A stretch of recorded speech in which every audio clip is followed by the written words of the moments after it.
ఓం సాయిరామ్. శ్రీ సచ్చిదానంద సమస్త సద్గురు సాయినాథ్ మహారాజుకి జై. సాయి కుటుంబ సభ్యులందరికీ నమస్కారం అండి. ఆ సాయినాథుని యొక్క ఆశీస్సులు మనపై ఎప్పుడూ ఉండాలని మనస్ఫూర్తిగా కోరుకుంటూ ఈరోజు వీడియోనైతే స్టార్ట్ చేయబోతున్నాను ఫ్రెండ్స్. ఈరోజు వీడియోలో బాబా గారు మనకి తెలియజేయబోయే సందేశం ఏమిటంటే, తల్లి ఈ రోజున చూడగానే నా పాదాలను తాకను అనకుండా తాకు, ఒక్కసారి తాకి చూడు బిడ్డ. నీవు ఎన్నడూ కూడా ఊహించని శుభవార్తను అయితే నీవు ఖచ్చితంగా వింటావు అనేసి బాబా గారు అయితే ఈరోజు అయితే ఈ సందేశాన్ని అయితే మనకు తెలియజేయబోతున్నారండి.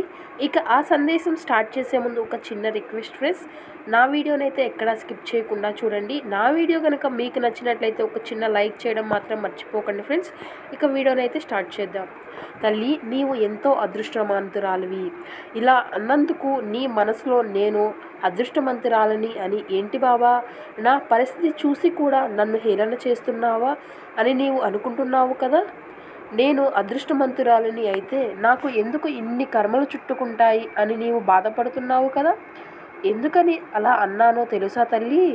నీవు నిజంగానే అదృష్టవంతురాలవి కాబట్టి నీ భర్త వల్ల ఎన్నో ఇబ్బందులు పడినా, అవమానాలు పాలైనా, అతని యొక్క ఆప్యాయత అనురాగాలు పొందలేకపోయినా నీవు అదృష్టవంతురాలివి అని నేను ఎందుకు అంటున్నాను అంటే, నీ బిడ్డల వలన తల్లి. నీ బిడ్డలు బంగారం లాంటి బిడ్డలు కాబట్టి వారు ఎంతో గొప్పవారు అవుతారు. వారి వల్లనే నీవు ఎంతో అదృష్టవంతురాలివి అయ్యావు. వారికి జన్మను ఇవ్వడమే నీ యొక్క అదృష్టం బిడ్డ. ఎందుకంటే భవిష్యత్తులో వారు నిన్ను చూసే విధానం కానీ ఎంతో గొప్పగా ఉంటుంది. వారి యొక్క భవిష్యత్తు బంగారుమయం చేస్తున్నాను బిడ్డ. కాబట్టి వారి అన్ని రకాలుగాను ఎంతో మంచి స్థాయిలో ఖచ్చితంగా నిలబడతారు. అందువల్లనే నీవు అదృష్టవంతురాలివి అని నేను అంటున్నాను బిడ్డ. అందువలన నీకు ఏ విషయంలోనూ కూడా లోటు లేకుండా చూసుకుంటారు. వారి మంచి బుద్ధులు నేర్పించావు కదా, వారికి నీవు నేర్పించిన ఈ మంచి బుద్ధుల వల్లనే ఎదుటివారిని ఎలా గౌరవించాలో అన్నది కూడా నీవు నేర్పించావు. ఎందుకంటే నీవు చాలా గుణవంతురాలివి కాబట్టి అందువలన నీ పిల్లల రూపంలో నీకు ఇంతటి అదృష్టం అనేది కలిగింది బిడ్డ. తల్లి, నీ పిల్లలకి కూడా అలాంటి మంచి బుద్ధులే వచ్చింది. దానివలన వారు ఎంతో బుద్ధిమంతులుగా పెరిగారు, ప్రయోజకులు అయ్యారు. వారు ఇంకా మంచి విజయాలు సాధిస్తూ ఎంతో ఉన్న స్థాయికి చేరుకొని నీకు ఎంతో ఆనందాన్ని అనేది ఇస్తారు బిడ్డ. వారికి మంచి బుద్ధులు నేర్పించావు. ఎదుటి వారిని ఎలా గౌరవించాలి కూడా నేర్పించావు కదా.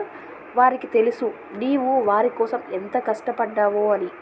మా అమ్మ మా కోసం ఎన్నో బాధలను భరిస్తూ మమ్మల్ని పెంచి పెద్ద చేసింది అని నీ కష్టం అంతా కూడా వాళ్ళు చూస్తూనే పెరిగారు కదా తల్లి. ఎన్నో కన్నీళ్లు దిగమింగుకొని ఎన్నో బాధలను సహించి వారి కోసమే బ్రతికావు అని వాళ్లకు తెలుసు. కాబట్టి నీవు ఎంతో అదృష్టవంతురాలివి అని నేను చెబుతున్నాను బిడ్డ. వారు నీ యొక్క కష్టాలను, నీ యొక్క కష్టకాలం యొక్క జీవితాన్ని చూస్తూనే పెరిగారు. వారికి నీవు ఎన్నడూ కూడా ఏ లోటు రాకుండా పెంచడానికి ఎంతో ప్రయత్నం చేశావు. వాటి ఫలితమే ఈరోజు నీ పిల్లలకి నీ చేతికి ఇలా అంది వచ్చింది బిడ్డ. ఉన్నంతగా ఎదుగుతున్నారు. తమ తల్లి ఎన్నో ఇబ్బందులు పడి ఎన్నో అవమానాలను పడిందో ఇవి అన్నిటినీ కూడా చూశారు కాబట్టి నీకు నీ కుటుంబానికి గౌరవ మర్యాదలు అనేవి కలిగి వస్తున్నాయి. వారి వల్ల నీకు నలుగురిలో గౌరవం అనేది దక్కుతుంది బిడ్డ.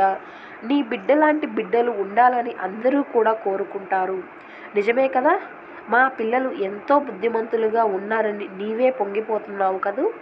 అందువలన అందరూ కూడా అనడం వలన నీ మనసుకి ప్రశాంతత అనేది వస్తుంది బిడ్డ. ఇక నుండి నీవు ఆనందంగా జీవితం సాగించు. నీ పిల్లల్ని చూసుకొని గర్వపడు. వారు పొందుతున్న గౌరవ మర్యాదలను చూసి ఆనందంతో నీ కడుపు నిండిపోతుంది. ఇక నుండి బిడ్డ నీవు, నీ భర్త, నీ పిల్లలు చూస్తూ ఉండండి. వారికి స్థిరమైన జీవితం అనేది లభిస్తుంది.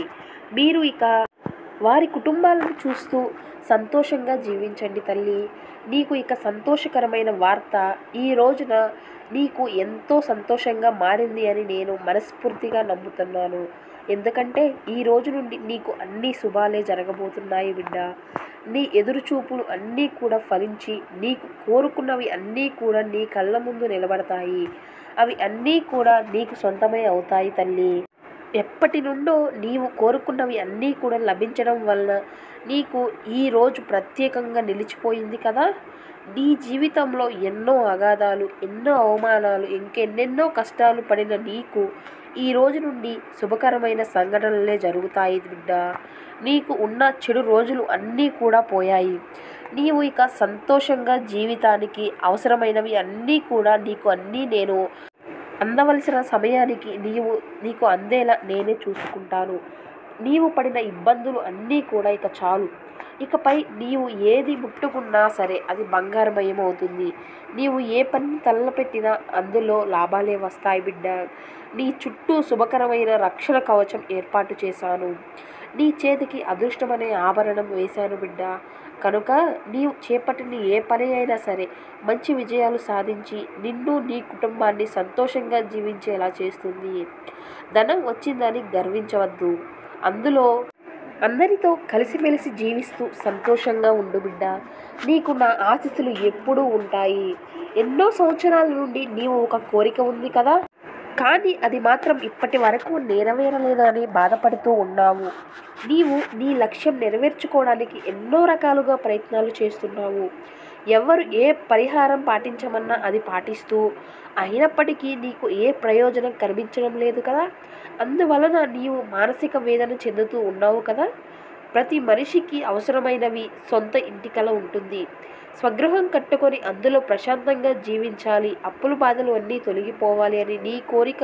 నీ కుటుంబం అంతా కూడా ప్రశాంతంగా జీవించాలి అని, అందరితో గొడవలు లేకుండా సంతోషంగా ఉండాలి అని ఎంతో ఆశపడుతున్నావు కదా బిడ్డ. ఇక దీనికి కూడా స్వస్తి చెప్పు. నీ భర్త కూడా నిన్ను అర్థం చేసుకొని నీ వద్దకు చేరే సమయం కూడా ఆసన్నమైంది. నీ పిల్లలు కూడా మంచి వృద్ధిలోకి వచ్చారు కదా తల్లి. ఇక నీకున్నటువంటి ఈ ఒక్క కోరిక కూడా అతి త్వరలోనే నెరవేరుతుంది. దానికి అది అంతా సక్రమంగా జరిగేలా నేను చూసుకుంటాను. సంతోషంగా ఉండు బిడ్డ. నీకు నేను మాట ఇస్తున్నాను. నా ఆశీస్సులు నీకు ఎప్పుడూ ఉంటాయి. సుఖంగా సంతోషంగా ఉండండి. ఓం సాయిరాం. సర్వేజన సుఖినో భవంతు. ఇది అండి ఈరోజు బాబాగారి సందేశం. ఈ సందేశం మీ అందరికీ నచ్చింది అని నేను అనుకుంటున్నాను. ఈ సందేశం కనుక మీకు నచ్చినట్లయితే ఒక చిన్న లైక్ చేయడం మాత్రం మర్చిపోకండి friends. Thank you for watching. ఒక చిన్న రిక్వెస్ట్ ఫ్రెండ్స్, ఎవరైనా నా ఛానల్ని కొత్తగా చూస్తున్నవారంటే నా ఛానల్ అయితే సబ్స్క్రైబ్ చేసుకోండి. Please support my channel.